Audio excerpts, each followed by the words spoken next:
Assalamualaikum warahmatullahi wabarakatuh. Kembali lagi di channel Marsha Subiakto. Pada kesempatan kali ini kita akan kembali membahas informasi menarik. Kali ini kembali terkait dengan rencana penghapusan tenaga honorer setelah tahun 2023. Jadi ada kabar menarik bahwa rencana penghapusan tenaga honorer tersebut kemungkinan akan dibatalkan atau berpotensi dibatalkan. Apa penyebabnya dan apa solusinya jika benar-benar setelah tahun 2023 masih tetap ada honorer? Kali ini kita akan coba bahas mengenai hal tersebut. Untuk itu bagi yang penasaran, simak terus. Oke, bismillahirrahmanirrahim, langsung saja kita mulai. Jadi informasi terkait dengan sinyal dibatalkannya penghapusan tenaga honorer setelah tahun 2023 diberitakan oleh CNN Indonesia. CNN Indonesia memberitakan dengan judul "Pemerintah beri sinyal batal hapus tenaga honorer di 2023". Kita coba bacakan.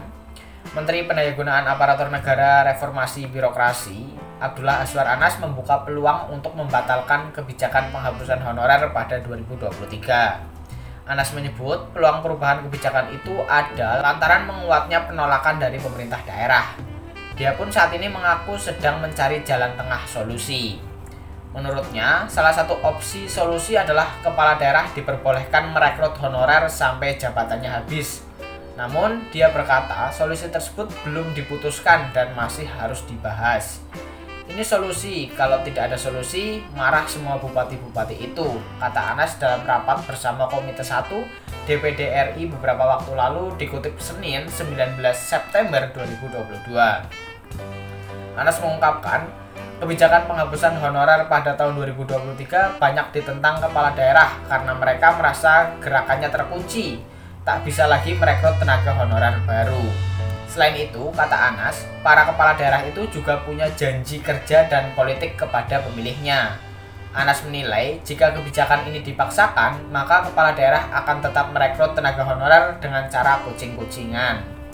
Anas mengaku hal itu pernah terjadi saat dirinya menjabat sebagai Bupati Banyuwangi 2 periode 2010 sampai 2021. Saat itu, Anas melarang anak buahnya merekrut tenaga honorer baru. Namun, ternyata rekrutmen honorer masih berlanjut. Fakta itu diketahui dari jumlah anggaran yang melebihi pagu. Anas menyediakan pagu gaji 25 miliar untuk honorer yang sudah ada. Saya kaget jelang akan akhir masa jabatan, ternyata biaya gaji sudah naik menjadi 45 miliar. Rekrutmen baru honorer memang tidak ada, tapi dititipkan di kegiatan, ucap dia.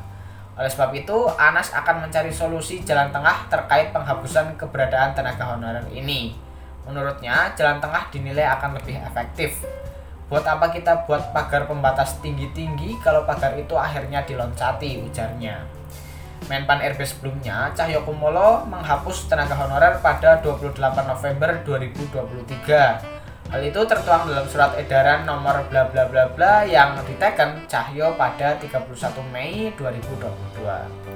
Jadi itulah berita terkait dengan kemungkinan dibatalkannya penghapusan tenaga honorer di tahun 2023. Dan memang Menteri Pan RB yang baru ini ya, Pak Azwar Anas, sudah pernah menjabat sebagai bupati. Jadi tentunya beliau lebih berpengalaman, beliau tahu tentang lapangan, bagaimana terjadinya praktek perekrutan tenaga honorer yang sebenarnya di lapangan.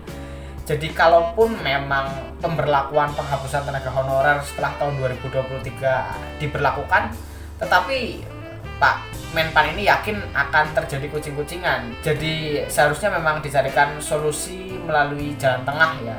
Jadi mungkin ini adalah solusi yang terbaik. Tetapi semoga setelah adanya informasi ini atau setelah adanya rencana ini, penyelesaian tenaga honorer masih tetap berlanjut ya. Artinya semua tenaga honorer bisa disejahterakan, bisa diangkat menjadi ASN atau apapun lah. Yang penting bisa lebih sejahtera. Jadi mungkin itu yang bisa disampaikan pada kesempatan kali ini. Jika ada tanggapan atau pertanyaan silahkan tinggalkan di kolom komentar.